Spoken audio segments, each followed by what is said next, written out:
Boa noite a todos. Que a paz do nosso Mestre Jesus nos envolva neste momento, nos dando a serenidade necessária para que possamos compreender os ensinos que vamos receber agora, através dessa doutrina bendita. E nos esclarece acerca da realidade espiritual. E como isso é importante, para nós, para todos nós, na hora que as provas, aquelas provas que nós enfrentamos no nosso dia a dia chega, ou diante daquelas expiações que nos alcançam, porque tanto as provas como expiações fazem parte da nossa caminhada, como espíritos imperfeitos que somos.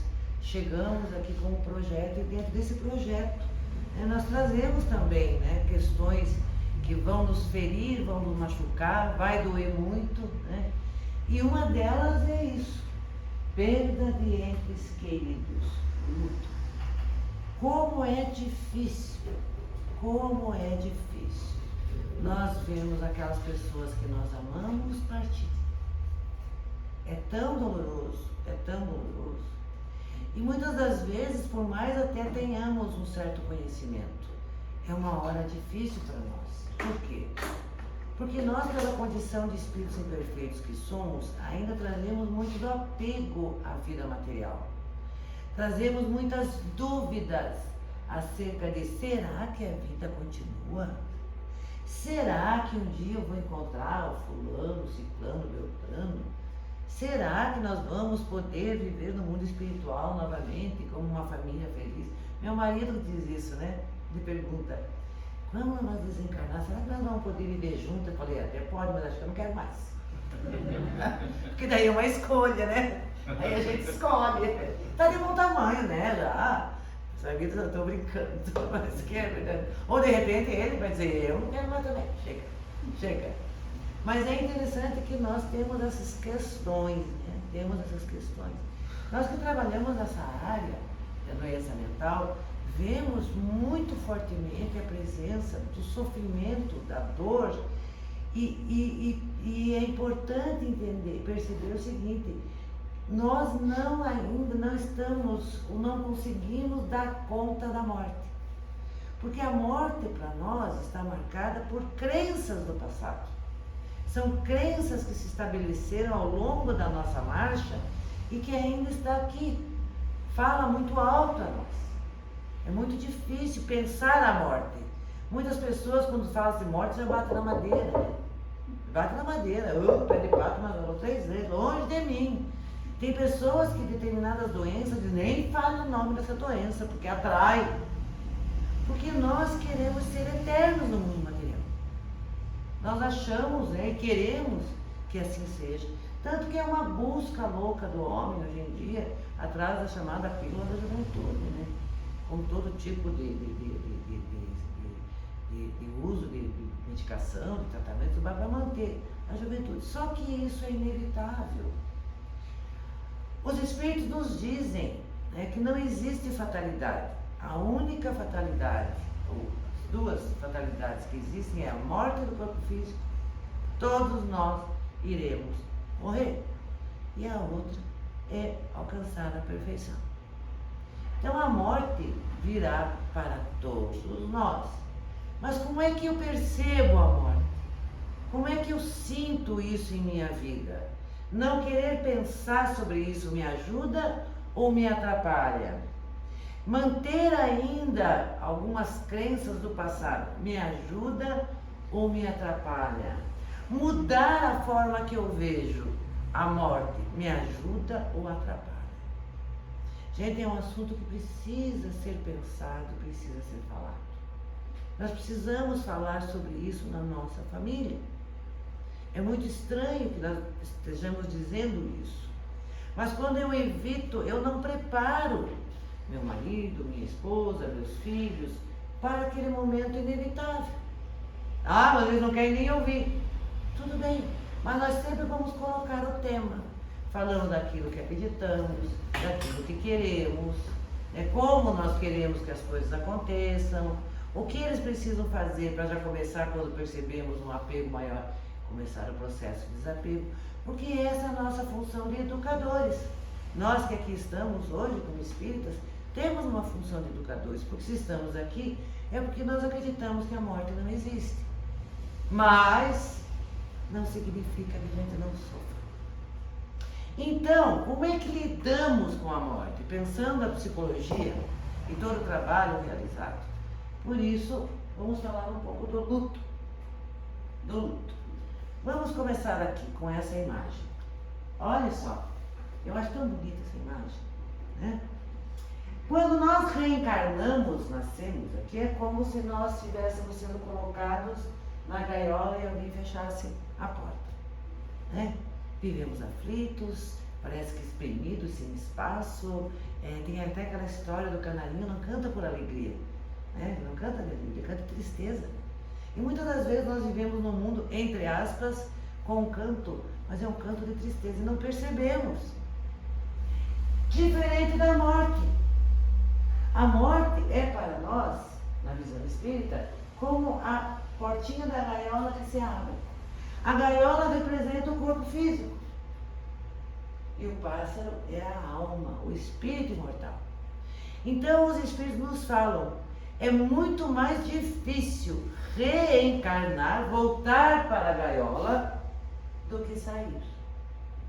Desencarnar é muito mais fácil, mais rápido, depende de cada um, lógico, mas num processo natural é muito rápido. Quando o espírito leva, a partir do momento da fecundação do óvulo com o espermatozoide, se liga ali, e aí começa o processo da divisão celular, nasce daqui 9 meses, aí vai ter que se adaptar àquele corpo, a gaiola, vai ter que se adaptar, saber, né, a dimensão, para onde que eu posso ir, tem que aprender, o corpo é assim, como é que eu como, como é que eu ando, quando eu estou com dor, o que eu... Então veja o período de tempo que leva para nós estarmos integrados nessa gaiola. E se nós formos analisar hoje, sendo adultos, nós não estamos ainda integrados na nossa gaiola. Ainda algo nos incomoda. Algo nos incomoda. Tanto que às vezes vem algumas pessoas que dizem assim, nossa, acho que eu tenho uma pessoa lá no mundo espiritual me esperando. O sonho da felicidade, do amor, né? Eu tinha uma senhora que eu conheci que ela dizia, eu tenho certeza que essa é a minha última encarnação, que não vou mais precisar, eu só vou reencarnar no mundo feliz. Então cada um tem uma concepção, mas a verdade para nós é isso. A desencarnação, a morte, para nós o termo morte, não existe, é desencarnar, ou seja, sair da carne, sair do corpo. Não existe. Mas é o momento da libertação do espírito. O espírito se liberta da gaiola em que vivia para alçar voos. Significa dizer, volta à parte espiritual, revê, olha, observa, analisa a última existência e vai fazer um projeto para a nova vida. Ou seja, vai retornar para a gaiola. Nós iremos retornar para a gaiola. Por quê? Porque, como diferente da nossa amiga que disse que nunca mais, logicamente nós ainda teremos muitas e muitas encarnações aqui, até que façamos aquilo que os Espíritos nos falam da reforma íntima, transformar a nós mesmos, né? Abandonar o ser o homem velho, fazer o homem novo. Então, nós passaremos por essa experiência. Nós já reencarnamos e morremos, entre aspas, desencarnamos, tantas vezes, que às vezes nós ficamos pensando, por que tem tanta dificuldade? Mas vamos em frente, vamos ver o que os Espíritos nos dizem e o que nós vamos falar sobre o luto, né? Diante da desencarnação, da morte de um ente querido, nós entramos num estado emocional, mental e emocional. A notícia quando nos chega, e isso é para todos nós, a gente entra num processo que chama negação. Não acredito, não é possível, não é verdade, não. Esse momento é marcado pela dificuldade de acreditar que o fato realmente aconteceu. Não. Tanto que as pessoas ficam meio que anestesiadas, que o impacto emocional é muito grande. O impacto emocional é muito grande. E é interessante quando nós vamos ver, como os guardamentos, né? A gente, às vezes, como um vizinho, um amigo, a gente vai, a gente observa, a gente vê, e é verdade, vamos dizer, né? Nós temos que acabar com esse negócio de guardamento, fazer visita no guardamento, porque vira uma festa. Nós vamos lá por uma obrigação social e não paramos para observar aquelas pessoas, os familiares próximos, que estão com a face desmacerada da dor. Aquelas pessoas que realmente, nesse processo da morte e tudo, mas estão ali assim anestesiadas, às vezes tomando medicação e tudo. Aí o que nós fazemos? Vamos lá, meus pêsames. Uma vez fiz uma besteira, vou contar para vocês rirem. Uma vez eu fui no enterro, que minha mãe me levou no enterro lá, era um rapazinho desencarnado. E a mãe, eu conhecia a família, eu cheguei lá, em vez de dar os pés, eu disse muitas felicidades. Nunca me esqueço. Verdade, eu fiz isso.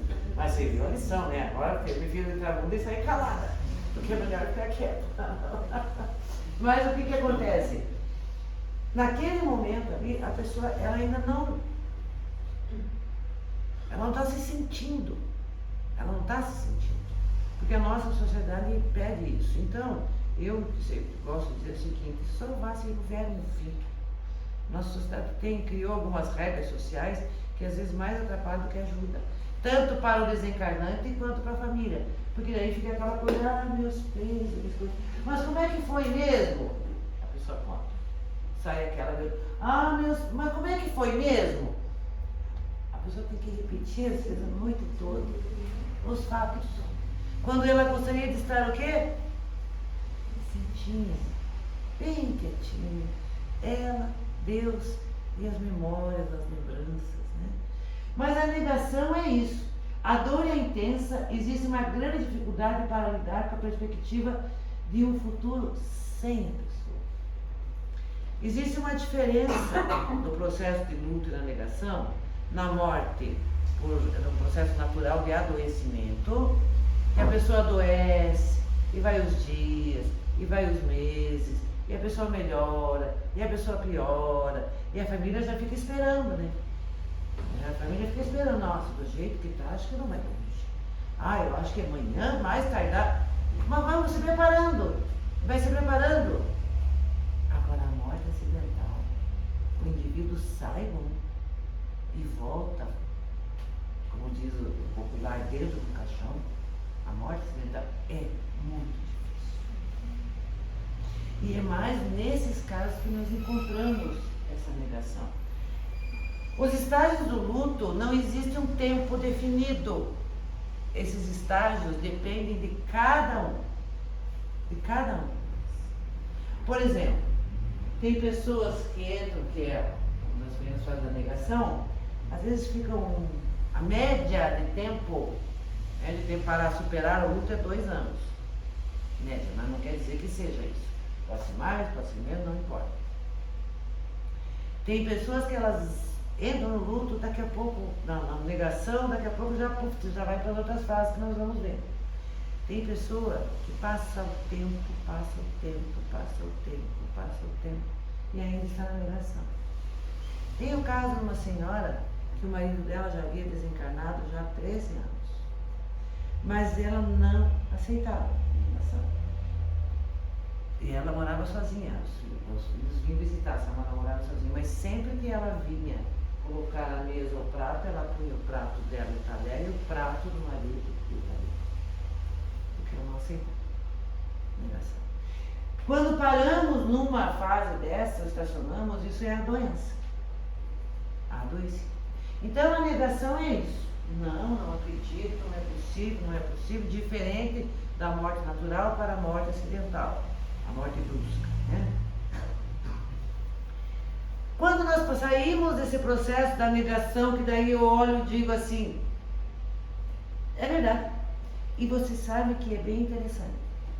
Muitos, por isso que nós temos esses rituais, né? Sepultamento, aquela coisa lá toda. Muitas pessoas só conseguem entender quando vem aquele caixão baixão. Porque tem todo um simbolismo ali. Mas, infelizmente, dentro da nossa cultura, fica uma imagem muito deprimente. e muitas vezes são assombrados por longo tempo com aquela imagem. Hoje em dia mudou, né? Porque antigamente, não pode falar antigamente, daí começa a contar essas coisas. Era um hábito os guardamentos serem em casa, na sala da casa, né? Na sala da casa. Aí o que acontecia depois que tinha o enterro? Você ficava com medo de estar na sala, porque aquela imagem ficava na tua cabeça. Mas enfim. Então, a negação estava, entendi, aceito, o caixão baixou ali, não está mais aqui, aí vem para essa segunda fase. Veja, nós podemos viver as fases concomitantemente, uma ou outra. Por exemplo, eu posso viver a negação e a raiva junto. Né? Mas só para efeito de compreensão, até para que nós percebamos isso, a raiva. Então, ao perceber que o fato realmente aconteceu e não existe nada que possa ser feito a respeito, é comum sentir uma revolta muito grande. Por que isso aconteceu? Por que Deus me abandonou? Por que você... Oh, tipo morto. Por que você me abandonou e me deixou cheio de boleto? Ainda bota a culpa no morto porque tem boleto para pagar. É, mas não é? A gente brinca, mas tem umas coisas aí sérias, né? Nossa, me deixou um monte de problema para resolver, isso infeliz, ele tinha que esperar primeiro eu morrer, não ele. São as coisas que a raiva vai fazendo com que a pessoa, no descontrole dela, comece a agir assim. Nesse período a pessoa percebe que não é possível reverter a situação. E a tendência é que a dificuldade em se conformar seja canalizada em raiva. Então a não aceitação vira a raiva. Se desemboca na raiva. E a raiva é isso, eu culpo todo mundo, culpo Deus, culpo Jesus, culpo os parentes, os vizinhos. Não, mas se não tivesse brigado com a filha, se a filha tivesse, porque foi por causa da filha que nós ficamos ali naquela coisa. E transferimos para as pessoas a nossa raiva. Transferimos as pessoas a nossa raiva. A meu ver, a raiva também tem muito a ver com a tomada de consciência que nós não podemos controlar tudo. Eu fico com raiva porque eu não posso controlar. Eu fico com raiva. Mas eu tinha que ter feito alguma coisa, eu podia ter feito, se eu tivesse visto. Então, a sensação de que aquilo saiu do controle. Mas nós sabemos que a morte é um fenômeno natural para todos nós que aqui estamos. E algum dia teremos que ir. Então, não podemos entrar nesse processo da raiva procurando culpados. Né? Porque senão isso, transformado em raiva, o que acontece? Nós intoxicamos a nossa alma, o nosso corpo, com uma energia extremamente pesada, extremamente densa. E prolonga o processo do sofrimento. Que prolonga. Porque aquela imagem, aquele pensamento está toda hora me acompanhando. Eu quero, tem que ter o culpado, se não é verdade, é mentira, não aconteceu. Não, Deus, eu não quero mais saber de Deus. Gente, existe sim pessoas que diante da perda de alguém, não gosto muito do termo perda, mas da desencarnação de alguém, dizem eu não acredito mais em Deus. Porque Deus fez isso comigo.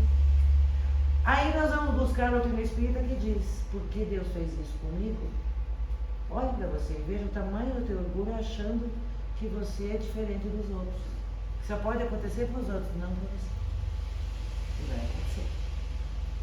E aí vamos para o outro passo. Esse aqui é muito interessante.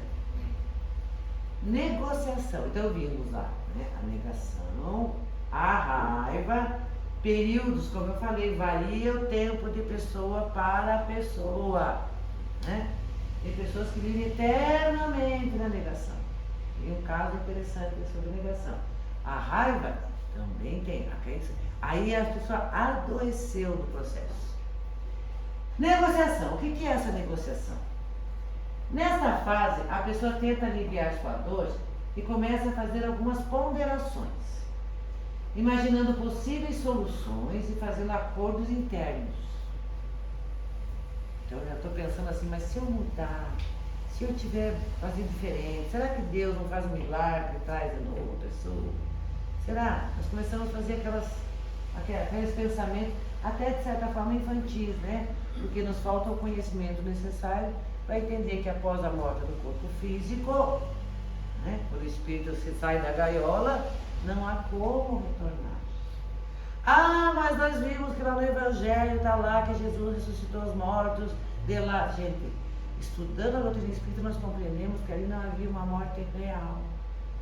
Ali existia uma catalepsia, é uma doença que baixa, né, o metabolismo do corpo a tal ponto que o indivíduo tem uma sensação, passa uma impressão de morte. Antigamente ocorria muito do indivíduo ser cataléptico, enterrava, daqui a pouco alguém lá, mas vocês não sabem o que ele tem, vamos lá. Chegava lá, desenterrava, o indivíduo estava lá todo arranhado, lanhado, virado no caixão, porque ele tinha uma doença. Tem um ator, já bem antigo, Sérgio Cardoso, ele foi uma das pessoas que o médico estava viajando e ninguém sabia que ele tinha catalepsia.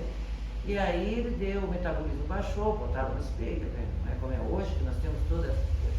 E ele foi sepultado. Quando o médico chegou e contou, correndo, mas aí já era tarde. E nós ouvimos na atividade muito essa fala, né? E depois lá encontrar o cidadão virado lá, né? Mas enfim, voltando aqui para a negociação, nós começamos a conjecturar. Não, mas não pode ser, mas se eu for diferente, se eu mudar, se eu isso, se eu aquilo. Essa negociação acontece dentro da própria pessoa. E muitas vezes é voltada para questões religiosas.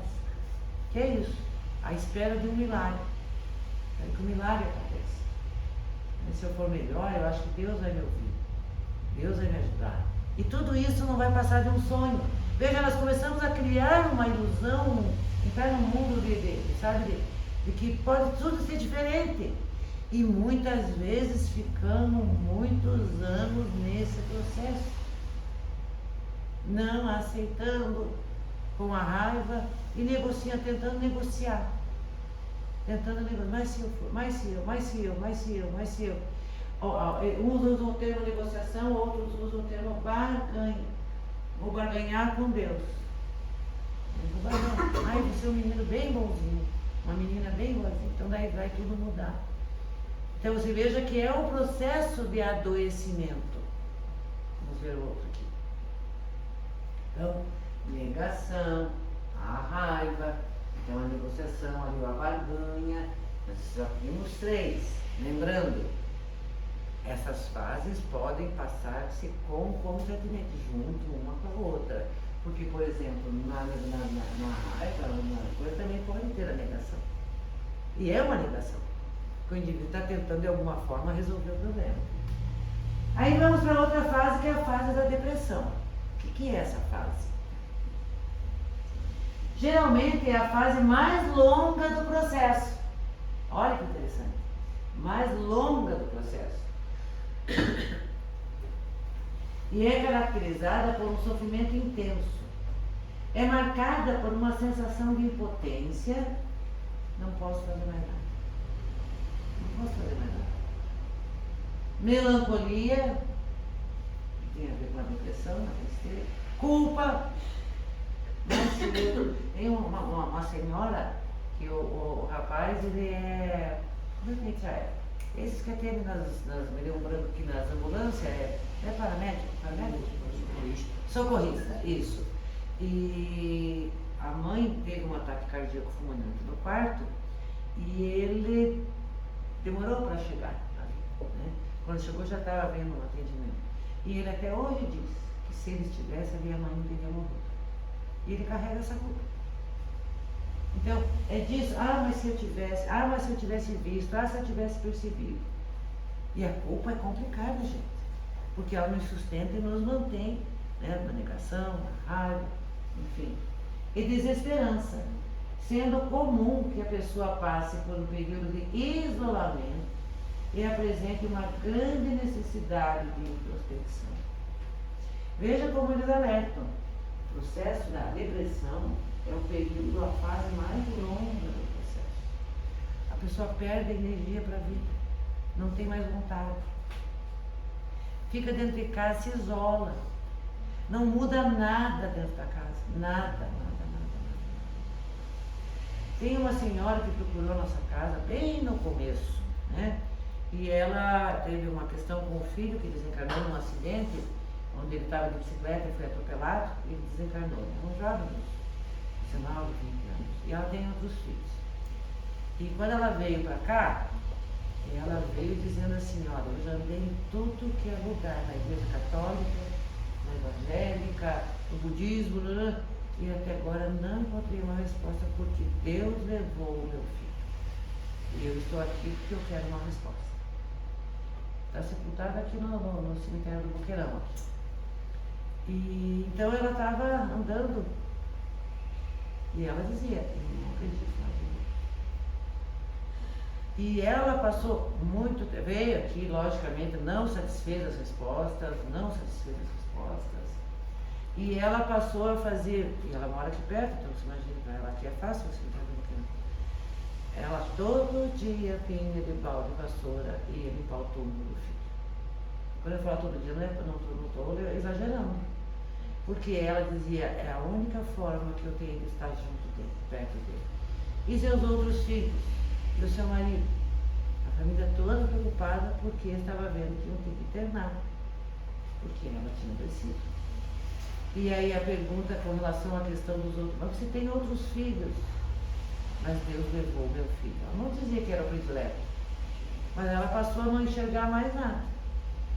Até que um dia ela nos contou que, veja, entra aí toda a questão do adoecimento mental e tudo mais. Que ela diz que ela estava limpando o túmulo e a vela se acendeu sozinha. Quer dizer, cada um vê aquilo que quer enxergar diante do nosso desequilíbrio. Mas não é possível, Dilma, não estou aqui para dizer nem que sim nem que não. Mas o que nós sabemos, que para o espírito, né, para o espírito desencarnado, o filho, isso é uma grande dificuldade. Né, quando a mãe não consegue. Depois perdemos de vista porque a resposta não foi ideal. Então a depressão, ela vai estar presente. Ela vai estar presente. A tristeza, a melancolia, sentimento de culpa, questionamento, esvaziamento, querer ficar isolado, não querer sair com ninguém, ficar repetindo a história com aquela pessoa, porque o repetir é uma forma de manter essa presença, ali. Mas o grande problema está justamente em que é um período prolongado, e aí nós temos que falar o que os Espíritos nos dizem. Nós precisamos vencer o nosso orgulho de acharmos que nós não merecemos o sofrimento. Compreender que aquilo que passa conosco é para o nosso crescimento. E crescer dói, vocês concordam comigo?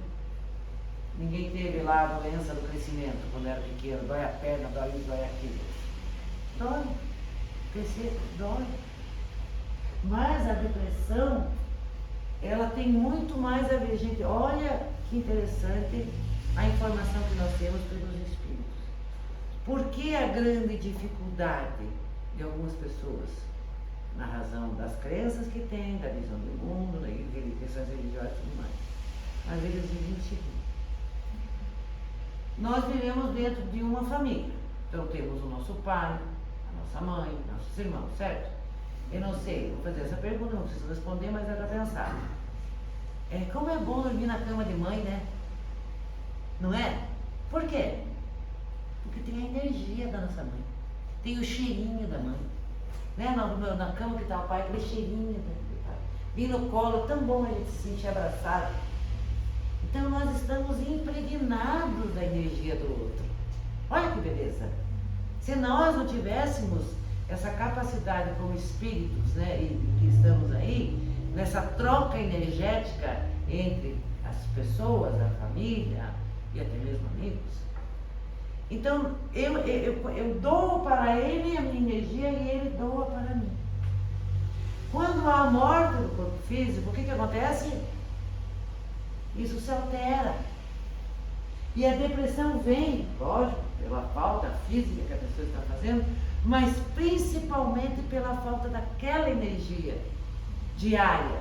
Dormimos juntos, levantamos, conversamos, brincamos, tudo é uma energia do pensamento, do sentimento, das emoções, está ali.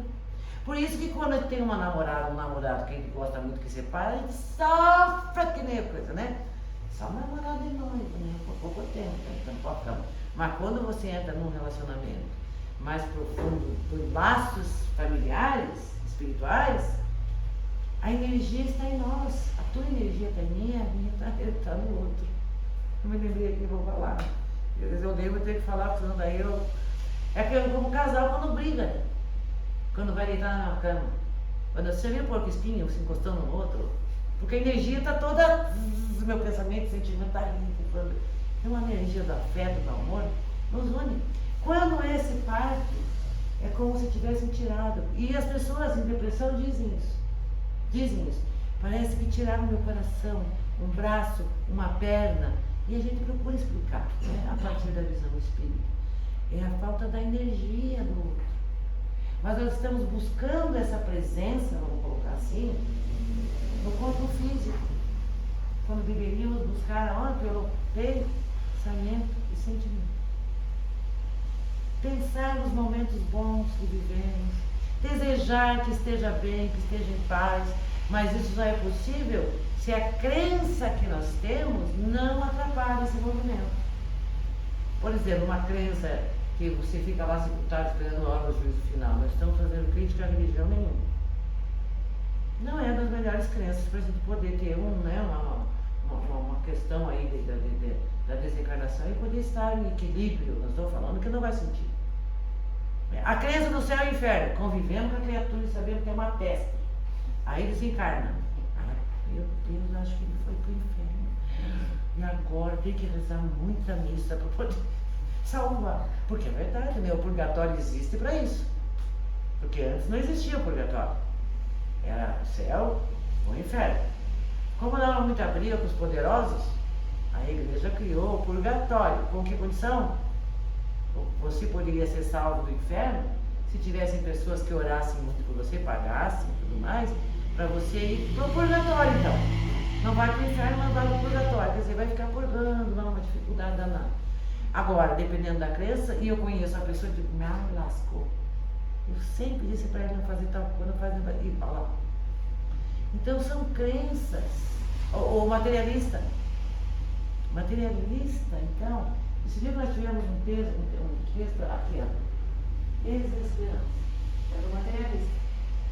Porque ele acredita assim, a morte é o fim. Morreu, acabou. Então eu não tenho esperança de um reencontro futuro. Né? As religiões espiritualistas falam, toda religião espiritualista acredita que a morte não é o fim, que nós continuamos. O materialista não. O materialista diz, morreu, acabou. Morreu, acabou. Mas essa ligação energética que eu falei aqui, ela está em cada um, está nele também. O que vai acontecer com ele? O que eu faço com essa dor, com essa ausência, com essa falta? Aí nós vamos pensar no que Jesus diz, buscar a verdade e a verdade nos liberta. Então a depressão faz parte do processo do luto. Os lágrimas vamos derramar, vamos sentir sim, vamos ter essa dificuldade. Vamos ver a próxima? Olha lá, aceitação. Mais uma vez, o tempo médio de luto em 2 anos. Se passou para 3, 4, 5, nos preocupemos e busquemos ajuda para a pessoa que está nessa situação. Mas também não vá depois que desencarna já ir para o barulho também, né? Você está muito assim de um dia. Pois, graças a Deus, agora vou café. Não. Daí você tem um obsessor do lado de lá, né? Mas é infeliz, disse que ia chorar por mim. Aí, ó, já foi pro baile. Já foi pro baile. Eu digo ao meu marido brincando, olha, se você desencarnar, você não venha me incomodar. Porque depois que você for, eu não quero nem que Deus me ajude. Fica doido, né? Fica doido. Mas a gente tem que falar sobre a morte, né? E na brincadeira a gente vai falando das coisas. Aceitação. Durante essa fase a pessoa consegue ter uma visão mais realista. Quer dizer, sofrimento dói, chega uma hora que a gente começa a pensar, e o nosso amigo espiritual também já começa a soprar na nossa orelha. Vamos caminhar? Vamos caminhar? Graças a Deus a bondade divina não nos desampara. E aí a gente começa, pois é, não tem, não adianta eu pôr o prato porque ele não vem. Não adianta eu pôr o prato na mesa, ele não vai estar mais aqui. Não adianta eu ficar isolada no quarto ali, tentando buscar essa energia, ele não está vivo.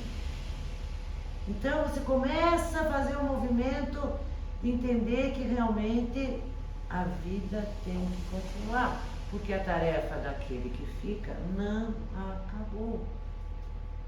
Não acabou. Então, durante essa fase, a pessoa consegue ter uma visão mais realista e passa a aceitar o fato. O desespero em relação à perda dá lugar para uma maior serenidade. Serenidade. Uma calma. Por quê? E aqui entra a questão de transformar a nossa fé, da fé cega para a fé raciocinada. Quando eu começo a buscar o conhecimento e digo, nossa, mas eu fui na casa espírita, na palestra, e eles disseram que o espírito continua trabalhando, porque nós queremos descansar, né? Quando morre alguém, já vem a turma descansou. Descansando nada, vai trabalhar em um monte do lado de lá, né? E é verdade isso. Só se não quiser, aí vai perder tempo. Então essa serenidade, ela vem da certeza. Mas não é a certeza por ouvir dizer. A certeza porque eu fui buscar o conhecimento, fiz uma análise, reflexão, conversei e entendi. Nossa, gente, é verdade, a vida continua. E nós vamos nos encontrar um dia, seja como for. Então isso já começa a trazer o quê? A esperança do amanhã. O saber esperar. Vou esperar porque chegará o momento, que nós vamos nos encontrar.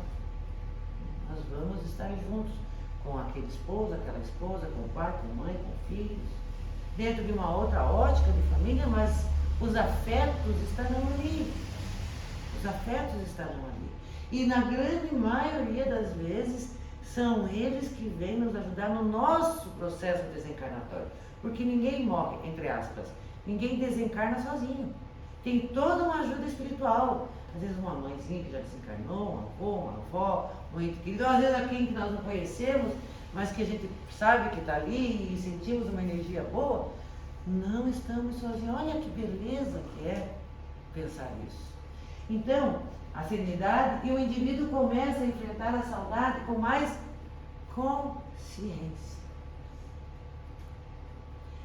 Com conhecimento.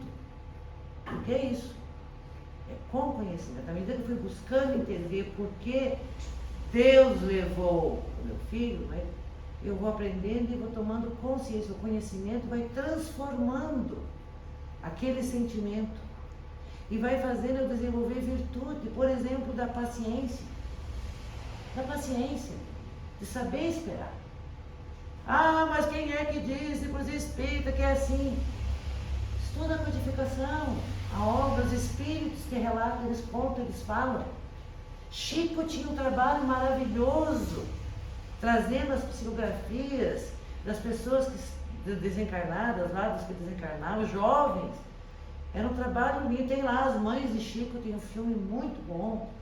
Tem outros, tem Divaldo e outros tantos médicos que estão por aí e que trazem a informação dos espíritos. Então nós não morremos.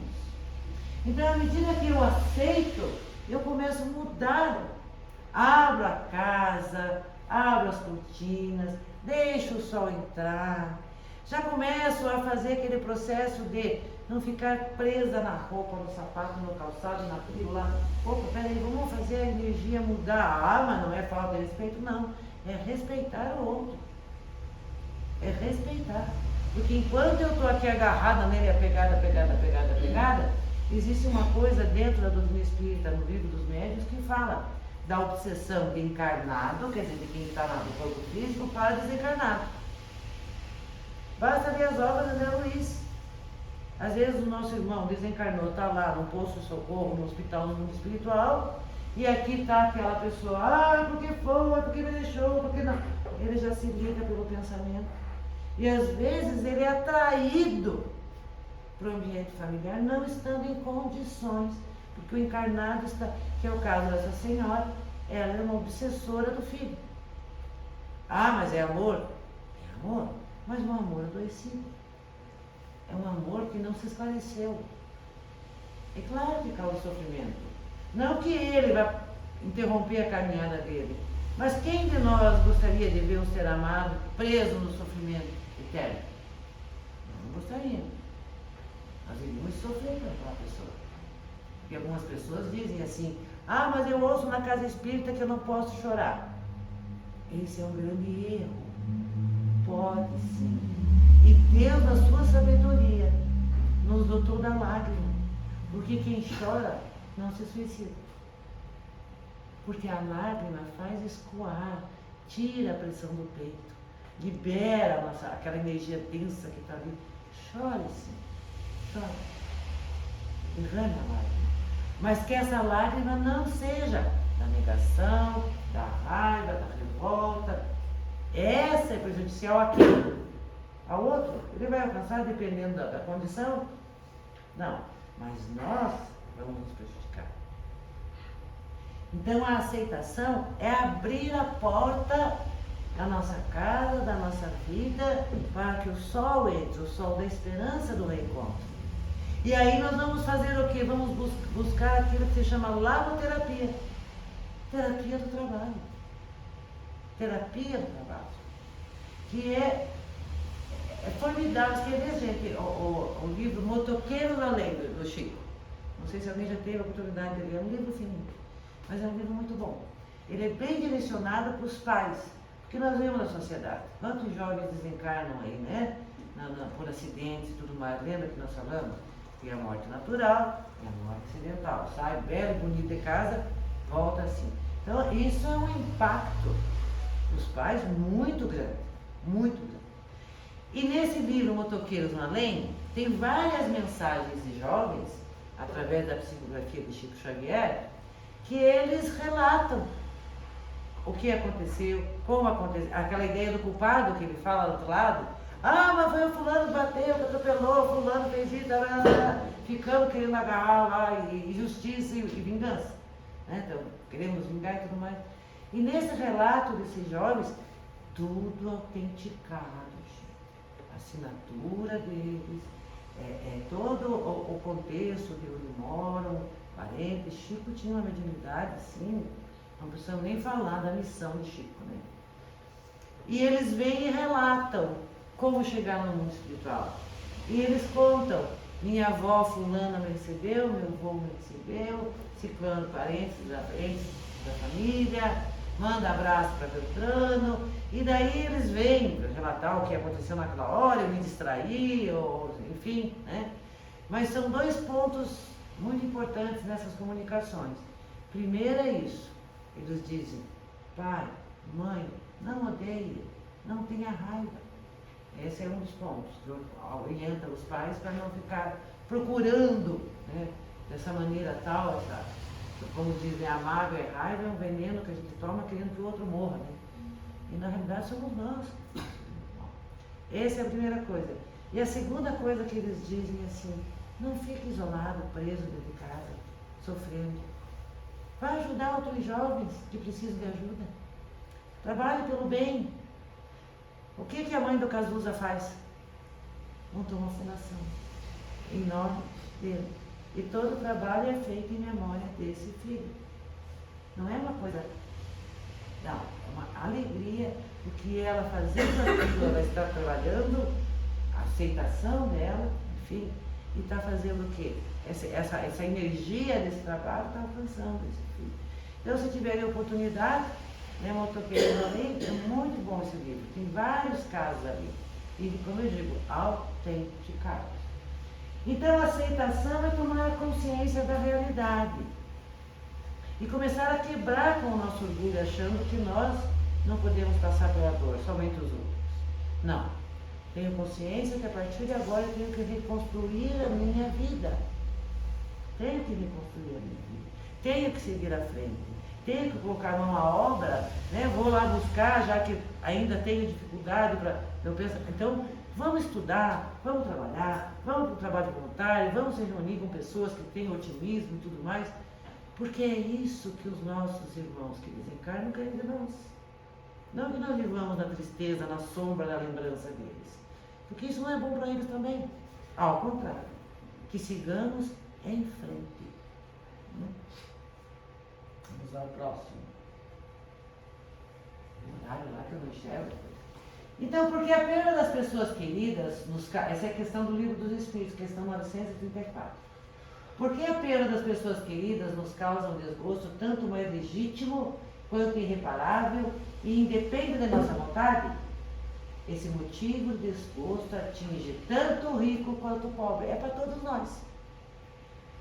A perda ou a desencarnação de um ente querido é para todos. Nós não escolhe classe social, raça, religião, nada disso. Vai chegar a hora que o nossa senha chega a hora da senha. Ninguém quer essa senha. Se você quiser, tem uma senha aqui. Não, muito obrigado, pode ficar com você, eu estou lá atrás.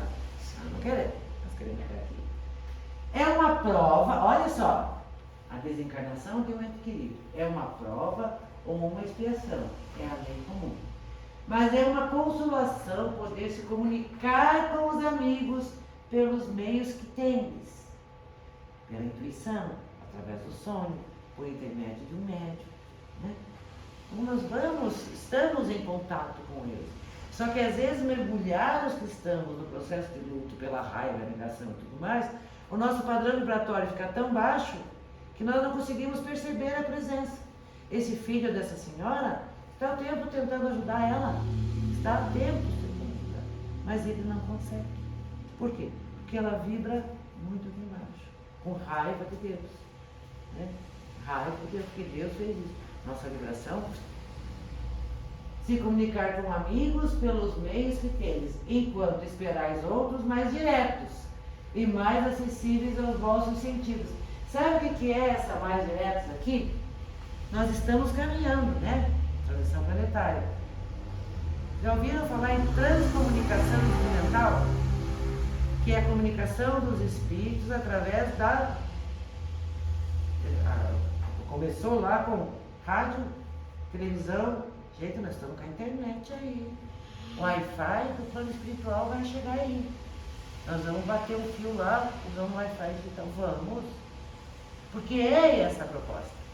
Chegarmos no momento que essa distância que nós julgamos deixa de existir. Porque, como nós ainda temos dificuldade de lidar com o pensamento, né? Porque nós podemos lidar com o pensamento, a forma de comunicação dos espíritos também vai mudar. E isso já está acontecendo. Nós temos a transcomunicação instrumental que já está sendo testada. Né? Nós tivemos um trabalho para a transcomunicação num dos aniversários do Espiritismo lá no Congresso, que foi passada uma comunicação de um espírito pela transcomunicação. Pesquisem na internet, vocês vão encontrar no Google a transcomunicação instrumental. Como isso está avançando. Já não estamos mais na fase da televisãozinha com bombril. Hoje a comunicação está muito mais avançada em termos de tecnologia. Ainda imagens de rosto, frases curtas, mas já estamos caminhando para isso. Então, essa separação, essa distância, ela vai deixar de existir, porque isso é o processo evolutivo. Nós vamos evoluir até o ponto que estaremos encarnados, nós vamos lá, a gente liga lá, bate o papo pela internet, tchau, tchau, amanhã nos vemos, vamos embora. Cada um dentro da sua necessidade de estar aqui ou não estar. Parece coisa dos Jetsons, né? Mas não é. O Jetsons é uma maravilha, né? Se nós for pensar, assistir aquele desenho hoje, nossa senhora, daqui a pouco nós estamos voandinho aí. Como as dores inconsoláveis dos encarnados afetam os que partiram? É uma pergunta que muitos fazem. O espírito é sensível à lembrança, lógico, e aos lamentos daqueles que amou. Mas uma dor incessante e irracional o afeta dolorosamente, porque vê nessa dor excessiva uma falta de fé no futuro e de confiança em Deus. E um obstáculo ao adiantamento, que é a revolta. Não aceito, não aceito, não aceito. E o nosso irmão do lado de lá diz, nossa, mas vai se atrapalhar toda. Depois nós nem podemos estar juntos. Está perdendo a oportunidade de dar um passo adiante. Adiantamento dos que choram e talvez o reencontro entre todos. Mais uma vez, volto a repetir, padrão vibratório. Uma pessoa revoltada aqui na Terra, que não aceita, não aceitou a desencarnação de alguém, e sempre na revolta. Outra lá, já como um espírito protetor, hoje na guarda, tentando ajudar, mas não adianta porque a vibração está aqui. Quando essa desencarnar, o que vai acontecer? Eles não vão se ver. E a gente sabe disso, que há muitos espíritos protetores que querem ajudar os desencarnados aqui, mas não conseguem porque eles estão vibrando numa faixa tão baixa que eles não percebem o que está sendo dito, o que está sendo intuído para eles e tudo mais. Às vezes demoram anos nisso. Por isso Jesus diz, conhecereis a verdade, é a verdade. Nos liberta. Nos liberta do quê? Desse sofrimento. A morte não é um fim, não é um adeus, é um até logo. Fácil falar, difícil fazer, sim. Mas quanto mais eu vou buscando conhecimento, vai se tornando mais fácil, porque a fé vai se tornando raciocinal. A razão diz, Deus não criaria, não ligaria as pessoas pelo afeto e pelo amor para separar e destruir tudo. Não está nos testando também. Não. Mas são experiências que nós vivemos. Quantos de nós iremos desencarnar e deixaremos pessoas amadas aqui? E eles vão sofrer? Não. E assim, a morte prematura de seres amados não tem caráter punitivo, como invariavelmente se pensa. Antes significa prêmio aos que desencarnam. E que, olha que coisa, né? Dizer que é um prêmio desencarnar para nós que somos aqui materialistas, né? Prêmio para os que desencarnam e que se desincumbem dos compromissos, merecendo o direito à liberdade do cárcere carnal. A gente pensa, viver muito é um privilégio. Não. Cheguei à conclusão. Quanto mais a gente vive, é sinal que nós somos uma laranja podre daquela. Mas olha, 80, 90, 100 anos. Misericórdia, eu sou o ser que tem que estar aqui pelejando mesmo, né? Mas nós queremos estar aqui quando alguém vai mais cedo, dizer, não, isso é injustiça. Gente, o que ele tem para aprender aqui? O que ele tem para reparar? Se ele tem, por exemplo, ele pode ter 10% de questões. Se eu tenho 1000 para resolver, fiquei nesse mundo, cara, entre nós. Né? Não é uma tarefa fácil. Você vai pensar que isso é corpo, porque daqui a pouco está tudo dolorido, quebrado, dói aqui, dói ali, remedinho. E lá estamos nós, indo para 100, 101, 100, e as pessoas querem. Naturalmente que a ausência física, já estamos terminando, a ausência física junto aos afetos da retaguarda, produz dor e saudades nesses. No entanto, a compreensão de que ora eles estão felizes e próximos, dependendo somente de cada qual sintonizar o resolvimento. Acalmar o pensamento, ter as lembranças boas, positivas, mentalizar a pessoa e dizer que Deus te abençoe, que você esteja muito bem nesse dia. Fique tranquilo, aqui estou pagando os boletos, fique sossegado. Sabe? É aquela história do livro Violeta na Janela, da Patrícia, que a mãe lá, amargurada, sofreu, e daqui a pouco, mexendo nas violetas, desejou que a Patrícia recebesse as violetas. Leiam esse livro também, é muito bom. E a Violeta, a Patrícia no mundo espiritual, quando entra no quarto, estão lá as violetas que a mãe, pelo pensamento e pelo desejo, produziu no lugar onde a Patrícia estava lá, né, trabalhando as suas questões e se preparando para o futuro. É maravilhoso.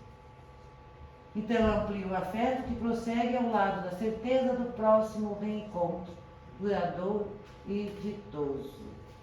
O livro Diretrizes para uma Vida Melhor. Então eu não vou seguir adiante, porque já vamos para as 10 horas, nós vamos encerrar aqui, mas eu acho bacana que vocês busquem, né, nessas obras todas, esse conhecimento. Porque o luto, nós iremos passar, todos nós iremos passar, mas não podemos ficar presos neles em um sofrimento infindável. Porque nós também temos que pensar que o tempo que nós temos na Terra é precioso. Nós precisamos aproveitar para a nossa evolução. A estrada da vida, cada um tem a sua. Eu tenho a minha, meu marido tem a dele, as filhas têm, cada um. Estamos numa inter-relação onde trocamos experiências, afetos. Mas eu chego nela sozinho e vou partir. Eles vão continuar. Então eu tenho que me preparar, eu sempre digo assim, se prepare enquanto está encarnado, porque a hora que você desencarnar, você vai virar um anjo da guarda, o espírito protetor das pessoas que você ama. Mas você precisa estar em condições para ajudar. Porque se você está revoltado no mundo espiritual, como é que você vai poder ajudar aquela que você ama? Não dá, né? E quando essa dor nos alcançar, eu gosto de dizer sempre para as pessoas assim, a saudade, essa dor da saudade, é o amor que espera. Isso foi um espírito que falou. A saudade, esse sentimento, essa dor, é o amor que está esperando.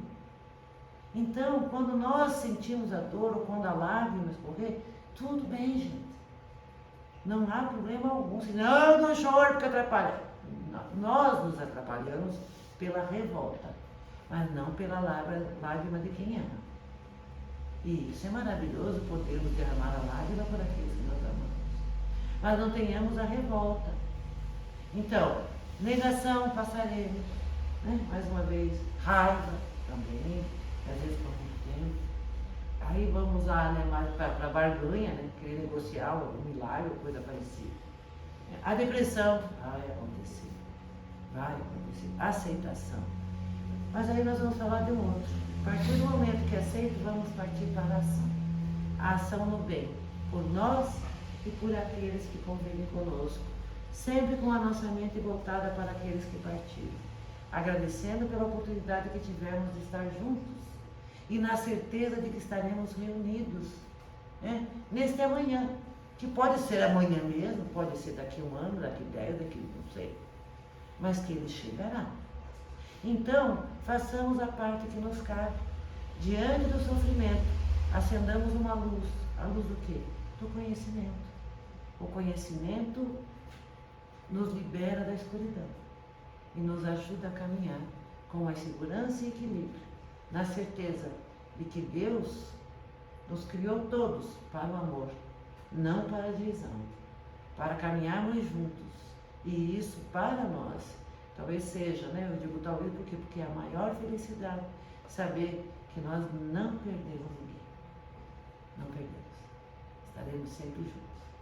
E para encerrar, vamos agradecer com a nossa prece a esse Deus Pai, a Jesus, o nosso Mestre, essa bondade infinita que nos colocou nas mãos e diante dos olhos esse conhecimento que nos ajuda a ver a vida com maior clareza, com maior racionalidade, não deixando de lado os sentimentos que devemos nutrir, dos amores que temos, da capacidade de distribuir àqueles que necessitam, um olhar compassivo, uma mão amiga, mas conscientes de que somos, neste momento, passageiros.